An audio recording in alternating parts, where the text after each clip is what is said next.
And welcome to the Kentucky Derby edition of And They're Off. Kentucky Derby 140 is upon us. So is a very heavy and rainy sky. It's been a very strange and unusual week here at Churchill Downs. Besides Steve Haskin being here, Steve, what the heck is going on here this week? If there's anything that's not unusual, it's me being here. All right, Starlight. Some fun facts this week. I'm telling you, you never know what you're going to get into. Starlight Racing and Sky High Racing, both with a horse in the Derby, Steve.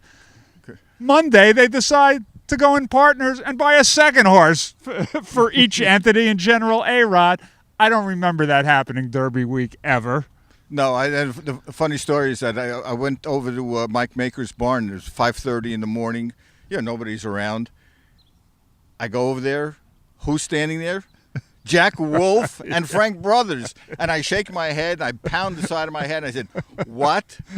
5:30 in the morning? Yeah. You're at Mike Maker's barn? The only way that's happening is if he's still up from a night of drinking the night before. And then General A-Rod heads to the track, and Jack is chasing after him.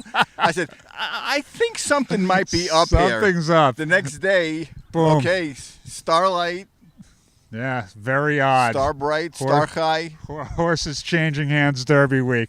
Another unusual thing, Todd Pletcher, not that he has 4 Derby horses, that's de rigueur at this point, but one of them, We Miss Artie, after his work the other day, Todd Pletcher says, and I'm quoting, "I wasn't that happy with his effort. I'm not sure at all he should be running in the Derby," unquote. I have never seen a quote like that from a trainer Derby week about a Derby horse. Especially Mr. Diplomacy. I mean, that's not what Todd usually does. And supposedly he had spoke to Ramsey and did try to convince him not to run the horse. Good luck. You know, unsuccessfully. Good luck. But it was it is very bizarre. Yeah, set of circumstances. that's a bizarre quote. So Todd Pletcher's got 4. Mike Maker has 3 Derby horses. Dallas Stewart has 1 in the Derby. That gives the alumni of Wayne Lucas University 40% of the Derby field, and unfortunately, Wayne's not one of them. Wayne doesn't have any of them. I guess he needs to train himself a little better. Bob Baffert has 2 horses in the Derby. Nobody knows it. Ken and Sarah Ramsey have 2 horses in the Derby. Nobody knows it. Steve Asmussen has 1 horse in the Derby. Everybody knows it. You've been around the Asmussen barn this week? I've been keeping a low profile as far as that goes. You have, or he has?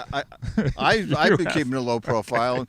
Listen, I know he's not going to have too much to say. I spoke to him briefly, about the horse, but I don't know what to make of his horse, to tell you the truth. But it's let's put it this way: it's the kind of scrutiny that racing gets that it doesn't want. So listen, I can't blame. You can't blame him for running. I know people have called for him to scratch, get rid of his horse, don't run him. It's ludicrous. It's crazy. It's crazy. It's crazier than these hats. I don't know about that. One other strange note this week: Rick Porter, our good friend, whose 8 bells, by the way, gave her life to entertain the patrons of this facility and this race. Rick Porter is refused tickets by Churchill Downs to come to the track, even though he's running Normandy Invasion in a Grade 2 race this weekend. And you know what? Churchill Downs should be ashamed of itself. But you know what? We have a big video board, so everything's okay. Well, the one thing about Rick you have to remember is that he brought those veterans last year. And they wouldn't let them in either. The survivors from D-Day and World War II and Omaha Beach.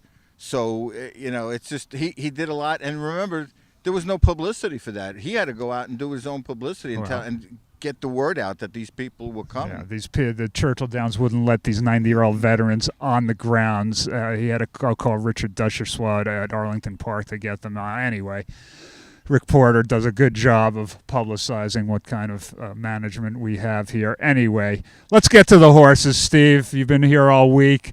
Who's looking good out on the track? Who's impressed you out here? How long do I have? Yeah, probably a couple of minutes.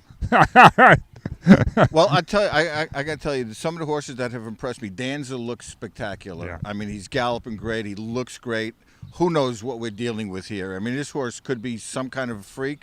He may be the freak in the field. We really don't know, because what he did in the Arkansas Derby, horses aren't supposed to do. some of the horses that have been galloping Medal Count, who Dale Romans absolutely loves in this race, looks tremendous in the morning. Another horse that's totally forgotten because he lost his last race is Candy Boy, and I loved his work. I loved the way he's been galloping. We saw some really good gallops this morning. I thought Intense Holiday looked really good galloping this morning. Mm-hmm. So, there's a lot of horses to play here. Whether you like California Chrome or not, if you want to try and beat them, there are some big prices here who have just as much right to win this race as any of the second, third, or fourth choices. Yeah, coming in, I think California Chrome is obviously the it horse, but a lot of people don't think he's been one of the more impressive horses since he's been on the track here, so we'll just have to see how that plays out. There's always going to be naysayers, so it's going to be an interesting field. It's wide open. If you don't like California Chrome, it's really wide open. One of the newcomers here at the Derby this year is Californian Peter Eurton. He's here with Bluegrass winner Dance with Fate. A short while ago, we caught up with Peter. Scotty boy, roll that interview, please. We're here with trainer Peter Eurton of Dance with Fate, a Dodger fan, but nobody's perfect. We won't hold that against him. Peter, we met at the Bluegrass. Of course, your horse ran a huge race at the Bluegrass 3 weeks ago. You stunned the press conference afterwards when they asked you about, hey, you're going to run in the Derby, and you said, I'd prefer not to. Talk about that. Talk about the roundtable discussion with your owners back in California and what all went on with this decision. Well, I don't think they talked to me for a week. You had to pick them off the floor. Yeah, they weren't too happy with that quote. But I was just speaking from the heart at the time, and all that mattered was the horse was healthy and come out of it good. I just didn't want to make a mistake and run him back too quick. Yeah. I know you had the experience with We Miss Frankie we talked about after the Bluegrass. You did run her back and didn't work out for you, and I'm sure that kind of colors what your thinking was with this guy. Yeah, that's exactly what I was thinking, and they all knew that. But she had, she was a filly that didn't seem to hold weight as well as he did, and we just thought it would be an easy race for her. Money can do strange things to you, right? Yeah. This isn't about money here. This is the Derby, so there's no reason why not to run him now. So we just the conversations weren't. Were they cordial? Yeah, they were. But I knew how they all felt, and so I as well wanted to make it happen if the horse cooperated, and he's doing good. So we're glad to be here. Peter, you had a horse who's run second in a Grade 1 on the dirt. So what is it that made you decide that this is not a dirt horse, but I shouldn't say not a dirt horse, but who was better on synthetic? Was he trained that much better on synthetic than he did on the dirt? He just seemed to finish his races better on synthetic.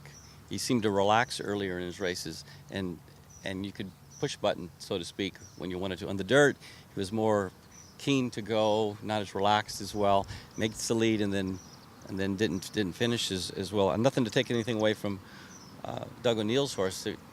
He's a nice colt, but we got beat bad. I don't think in the Breeders' Cup and a decent second front runner, but he just seemed to finish and run a lot stronger in the end of races on synthetic that he did in dirt. So obviously a lot of that is the kickback you were mentioning at Santa Anita. How would you compare that, let's say, to the kickback here? Probably not as harsh? That's what they tell me. I don't really know firsthand, but they say it's a lot better here. So, what's it like, Peter, for a guy from California to win the Bluegrass when you get back home? What is it like? Is the phone ringing? You get an extra business? You've thrown out the first pitch of Dodger games. What's been going on back there? No, actually, I'm still waiting for somebody to call me. I maybe should carry some cards with me. Vista Prince, it works really yes, well. Yeah, God. No, it's good. Business is good. It's fun when you get back home and all your peers and hearing all the congratulations. It's wonderful. Yeah. It's probably that's what I look forward to, getting back to Santa Anita that next day. It's to see your friends and get your horse back home healthy. Yeah. You have a diverse group of owners, from skateboard company owners to everything else. How thrilled are they to be coming here? Oh, this is a long-time group that we've been with for about 15 years. Joe Ciaglia, he gets it. He's been building skateboard parks for Rob Dyrdek and amongst others for years. And then you have a diversion with Mr. Mellon. He's an East Coast guy, a tire guy, and Mrs. Alicia. She's on the wife of a good owner, a good friend of mine, Frank Alicia, who passed away a few years ago. That's how we named We Miss Frankie. But they get along really well, and it's never any arguments about where to run. It's a great little group. It's a Hollywood story with Dance with Fate. Good luck to Peter Eurton on Saturday. Hey, thanks, guys. Peter Eurton, good luck with Dance with Fate. It's that time. It's time for our picks. We are doing this show before the post-position draw. Steve Haskin's about to tell you that 3 more times before giving his pick. So I'm just telling you that. What do you mean pick? You want to change the tense of that? Who's going to win the Kentucky Derby Saturday? I could pick so many horses in this race. I can, but listen, I've had California Chrome on top. I've been touting him since January. If I go off of him to look for a price and he wins, I don't like to pick favorites in there. I've got to have him as my selection. Is he the horse I'm going to bet on? No. Some of the horses I just mentioned. I think you have to look at opportunity. I think you have to look at Intense Holiday. A horse like General A-Rod is going to be a big price. I'm looking for overlays. To me, the 3 overlays in this race, General A-Rod, because he got beat, Medal Count, who I wouldn't call an overlay, but for a horse who finished second, and Candy Boy, who I think people are going to forget about because he finished third, well-beaten third in the San Diego Derby, but he's looking great out here. So these are the kind of horses that I would put in there with California Chrome or, make a few win bets on. But as far as an actual selection, how can I go off the horse? I can't. Yeah. Well, I'm going to certainly keep California Chrome in there. I'm going to use Opportunity also, who is under the radar, especially for a Bob Baffert horse. And I just love the way Danza looked on the track today. He seems to be getting right at the right time. So those are the 3 for me. Scotty, come over here. Those are my number 1, 2, 3 picks, by the way. Come over here, Scotty. Here he is, the man behind the camera. Come here. Mr. Blackhawk. Do you need to see these horses, or do you have a pick Is Midnight for us? Hawk in or out? He's out. He's Okay, all right. That's old news. Yeah, all right, fair enough. Honor code if I could have. I'm going to have to stick with Steve on this one. Danza's the way to go. I know he's going with California Chrome, but he's seen him out here all week, and he's looking strong. Your parents probably Danza, turned on Who's the Boss to keep you occupied when you were too many times. There he goes. There he is. Can't knock the pick. There's the Rookie of the Year. And the Blood Horse Employee of the Month, I might add. All right, congratulations. Just so you know, he's got serious street cred. All right, we want to thank our viewers. We want to thank our sponsor, Darby Dan Farm. We'll be back with you in 2 weeks. May 14th, that will be with our Preakness show. We'll know a lot more about the 3-year-old picture then. Everybody have a great Derby and a great Oaks and a great time at the races, Steve. Bye, everyone. Bye-bye.